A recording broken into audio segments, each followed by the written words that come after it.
Hey guys, welcome back to the channel. It's nice to have you here. So today we are reviewing the 2024 Honda HR-V. It arrived in South Africa and I got a chance to test the brand new executive trim. So let's get straight into it. So as we always start with the car key, and this is what Honda has, a little small kind of remote that controls and opens your car, but of course it also comes with proximity entry, so it is a very good looking car. Small stylish crossover option in a very highly competitive segment, it has to be said. The HR-V does face some challenges in the local market especially, and it comes in two derivatives, the Comfort and the Executive. This one right here is the Executive, and I had it on test for a week. So just the designs, you can see from the exterior, it looks pretty good. It features a sleek and modern design. It has Honda's proprietary advanced compatibility engineering, which is the ACE body structure is what they call it. The new generation HR-V has a contemporary coupe SUV body, as you can see, that achieves a desirable yet rare combination of premium and dynamic design and exceptional space efficiency. So holding down the boot open button obviously lifts the tailgate automatically. We can have a look at the space that it offers, and you'll see that there's not much space on offer initially, and as I take out some of my stuff from the back, you'll notice that you are pressed for space here. You have 304 liters of capacity as it stands, but of course Honda does have its magic seats installed, which means that there is an opportunity for you to extend your storage. All you got to do is drop down the two rear seats, but they can fold down or they can fold up in various ways where you can actually maximize the space that you need at the back. So you obviously just need to use this clip on the left or even on the right hand side to kind of drop down the seats, but it also folds upwards, as I mentioned. So that's the great part about the Honda HR-V. So that's it for the boot space, and you'll notice there's two buttons here at the back. This first button here allows you to adjust the height at which the boot opens, and obviously you can adjust that accordingly. And this button here allows you to walk away, and then the tailgate will simply close on its own. So that's a nice handy feature to have, especially if you are carrying stuff away from the boot, like if you are shopping and you've got your groceries, just press the button and leave, and it closes on its own. So that's the excellent part. This is the one feature that I really liked about the Honda HR-V, is this long strip of LED light at the back. It is really attractive and it looks really funky, especially at night. So I really appreciated that Honda included this in the mix. I've got to say, obviously it happens every time you lock the vehicle and then open it, and as you can see, the strip lights up. It's really great to have this feature, I have to say. Then at the back, of course, you have your parking sensors, and that's to warn you how far you are from any objects behind you. It's probably like a standard, I would say, in today's motoring market. It's common for cars to come with PDC, so yeah, I obviously expected that from the Honda HR-V. Taking you to the sides now, and we'll go down to the tires, and this model comes with 18-inch black alloy wheels. As you can clearly see, it looks very sleek, and it's really good sized tires, I have to say, for a subcompact SUV. The Comfort model, which is the entry-level trim, will get you 17-inch alloys. Now this trim level, the Executive, also comes with this panoramic, I don't want to call it sunroof because it does not open, so it's more of a moonroof than anything else. And then moving on to the front, it has auto LED headlights, and projector fog lights provide some improved visibility even in the worst weather conditions. But these are daytime running lights, which is rather cool for Honda to include. I was really impressed that they included this. So just a front view from the Honda HR-V, you'll notice that it has a color-coded grille, which was very interesting. Not used to seeing color-coded grills, but it kind of suited the vehicle, I guess, and it kind of went with it. And this view from the front was certainly great. By the way, this Honda HR-V is available in white, which is the one I got, cherry red, sporty blue, and also gray. So yeah, really great, I suppose. From the outside, it looks good. It is a subcompact SUV, so it's ideal for someone who's entering the SUV market. You know, you don't want to get something too big, you don't want to get something too costly. So the Honda HR-V fits that kind of bill. It also has to be said that engine-wise, the HR-V is not a performance-oriented SUV. It prioritizes comfort and fuel efficiency. And the ride is generally smooth, but it does have somewhat of a stiff suspension. Acceleration is adequate for daily driving, but it's not really particularly quick. And one of the main drawbacks is the underpowered 1.5 litre 4-cylinder engine that's paired with CVT transmission. While the step-up provides relaxing cruising and decent fuel economy, they claim does lack a little bit of a punch, which I'll prove to you a little bit later when we take it on the road. But let's look at the interior. The spacious interior has a solid premium SUV feel, but with contemporary fabrics and soft touch materials. This one had leather interior, leather seats, leather or steering wheel as well, which is reserved for the range-topping executive. Gave you a little bit of a view there for the space that you get at the back. It's pretty adequate, especially for a driver with long legs that has pushed the seat back, so you can at least sit in comfort. Your passengers won't be complaining, at least, especially on those long journeys. Center console at the back usually comes with cup holders. I think this is also kind of like a standard now across many vehicles, so it is expected that Honda would include this as well. So great nod to them though, well done for including that. They also have 2 USB ports at the back for your passengers, and this is for them to charge their devices, I suppose, so at least they're not left out, again, especially on those long road trips. So let's see how the close proximity works. If you've got the key in your pocket, you can see those 3 dots on the handle. Simply approaching that will open or unlock the car for you, and voila, your door is opened. So we're gonna have a look at what the HR-V has to offer on the inside. As you can see from the very start here, all electric windows for the HR-V, which can be controlled by the driver or each passenger. So without further ado, let's hop into the Honda HR-V Executive. First impressions on the interior, very nice, very sleek, very luxurious kind of feel and look. And as we look across the cabin, as you can see, those leather seats really elevate this vehicle, you have to say.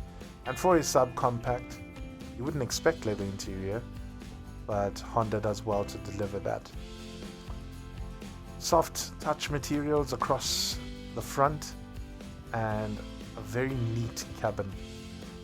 This is an 8-way power adjustable driver's seat. It's only available on the executive, and it is only available for the driver's seat. So unfortunately, the passenger, it is manually adjustable. But the good thing is, if you're a driver, you have access to adjust your seat with these power buttons. So that's pretty impressive as well. So looking at it from afar, as you can see, very impressive. So as we hop into the Honda, that's your welcome screen. And as I mentioned earlier, it is a leather steering, but this is only for the range topping executive. Multifunction steering wheel, which means you can control everything right here. Your volume buttons to control your audio, and you have that 8-inch digital cluster screen with an 8-speaker sound system, which is an improvement on the Comfort, which comes with a 6-speed sound system. Just going to get some lights on here to show you that this is what you can expect from the Honda HR-V. A couple of cup holders in the center console. It is obviously an automatic gearbox, and you have a few buttons here. That's the economy button that you can use to change your driving mode. Your handbrake is also there, and your automatic brake hold button as well. So as you'll see, you have your usual park, reverse, neutral, drive, but there is also, and I'm just trying to get it for you to see it properly, you will see at the end of drive, you'll see an S option, and that is for your sport mode. So it does have a sport mode which you can activate by changing your gear to S as opposed to D. Your air conditioning buttons are right up at front, which is also automatic. You can leave it on automatic, but obviously I think that lots of drivers prefer the old school buttons and having the knobs available to them. So this is what you are getting with the Honda HR-V. Now this is something I didn't really like from the Honda. Now I remember I told you that it has a little bit of moon roof, so to speak. It's not a sunroof, that's a moon roof, because that cannot open, unfortunately. So that's the sad part about it. But the cover is what I just didn't understand. It just was too porous and too see-through, transparent if you like, because if you see, I closed it, but you can still see the light shining through. So you can imagine when you're outside, you can still see the sun piercing through there, even though you've closed it. So that was a very sad point for me, and I thought Honda simply got it wrong in that sense. So let's give it a bit of a start up and see what the Honda HR-V is like when it's turned on. Obviously you push the button there to your right hand side. The entry screen looks very good. It gives you information about your seat belts, which seat belts should be clipped in. It gives you that information for you, your passenger, as well as your rear passengers, so really good.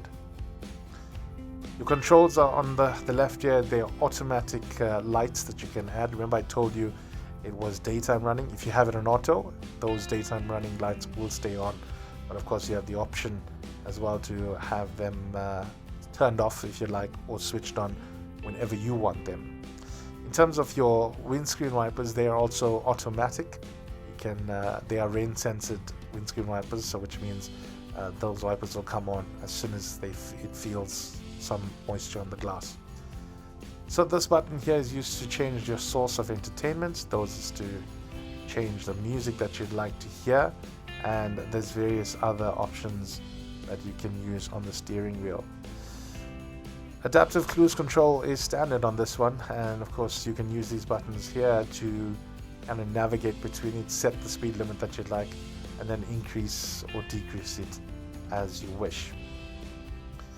This button here will get you your menus that you're looking through, that is in front of you for driver information, so such as your fuel economy, such as your distance that you're traveling for various trips, and you can navigate through those options using that button and the scroll button. As you can see there, in terms of my fuel consumption, my average is 8 liters per 100 kilometers. Quite on the high side, you have to say, for a 1.5 liter engine. So maybe I just drove it too hard, I'm not sure, but yeah, I think it's a little high. But moving on to your air conditioning, as you can see, it's pretty straightforward, pretty self-explanatory. You can use this button to change the direction of the air. Of course, there's buttons for the rear windscreen, for your main windscreen as well. This is your infotainment screen, which you can use Apple CarPlay and Android Auto on. This is impressive that it still had buttons, so at least it's not fully touchscreen, and I like that. I like the fact that you can also control stuff with the buttons on the steering wheel as well as buttons on the screen itself. Really great. All your settings are available there. You can change as you wish. You can go into those settings that you'd like to change. There's stuff like your rear camera, your lane departure assist, a whole bunch of Honda sensing suite stuff that you can either turn off or on depending on your driving preference, but everything can be done from within this touchscreen or infotainment screen. Let me just take you down under here. You have a USB port which you can insert a USB to play music off. You also have another USB port on the other side, and that's for charging your cell phone. But wait, there's more, because the Honda HR-V comes with wireless charging as well. You simply need to push this button, and once you see that green light comes on, then you know the car is ready to charge. So put your phone into that section and charge away and enjoy your wireless charging. But of course you can turn it off, I suppose, if you want to save battery life. Really nifty inclusion there from Honda. Now this button here turns on the camera that's coming from your left side mirror. Now it is a handy feature to have, especially when you have your indicator turned on, but it doesn't have one on the right hand side, and I don't understand it. I don't understand why they would put the camera on the left hand side. So if you're turning left, as you can see, then you can see your blind spot through that camera. But why did Honda not put anything on the right hand side? I simply just don't understand it, but I suppose Honda had their reasons, but I would have liked to have a camera on the right hand side. So let's take the Honda HR-V for a little bit of a spin, and I'll tell you how she performs going out on the road. So I'm gonna push this little button here. That's the economy button. So now you're driving on eco mode. As you can see, the green lights up there on the front dashboard. So now you are on ultra fuel saving mode, I hope. So let's go.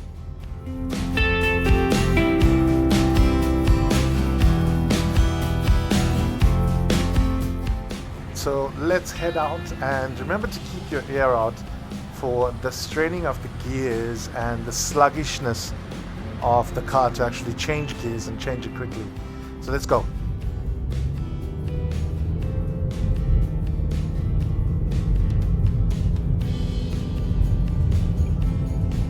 As you can see, I'm trying to push it 2,500 revs. Going up to 3, and it's still refusing to change.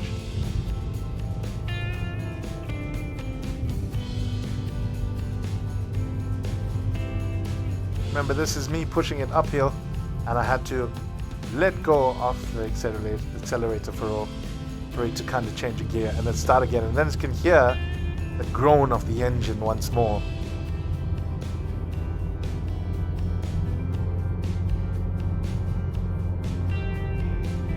So I'm going to give it another go, same stretch of road, and I'm going to try and give it as much gas as I possibly can up this stretch. Let's take a look.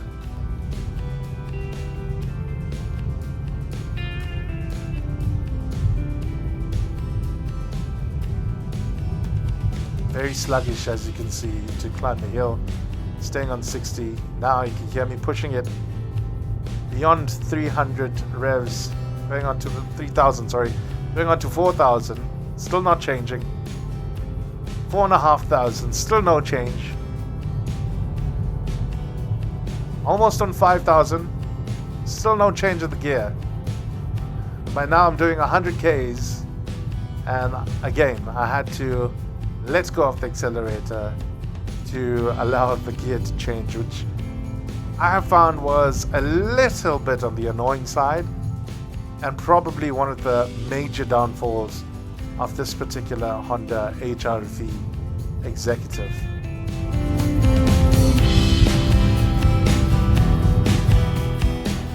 Yeah guys, so as you can see, the drive was not the best with the Honda HR-V, I have to admit, but it is a budget SUV. Just going to quickly show you the reverse camera and how it works. Of course, it is almost a standard in vehicles that are made today, but yeah, I got to give Honda props for kind of keeping with the times. I mean, if you mention the word Honda, you probably think Honda Ballade, Honda Accord, those kinds of vehicles, but they've come a long way, it has to be said, and they're certainly making strides in the right direction. So I can't fault them for the vehicle. Yes, there's improvements to be made, certainly improvements to be made, but they are certainly on the right track, and they are definitely improving.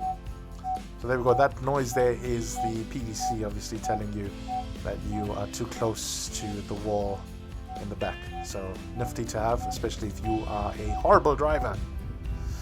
Alright guys, price point 1.5 Comfort CVT, which is the entry level, will set you back 520,900 according to Honda SA. And this particular model, the Executive, also 1.5 CVT, it'll set you back 622,900. I gotta be honest with you, if I had the money, I would rather go for the Comfort instead of forking out as much as 100,000 for these little extras when I really don't think it's worthwhile, to be honest, in this scenario. But at the end of the day, the choice is up to you.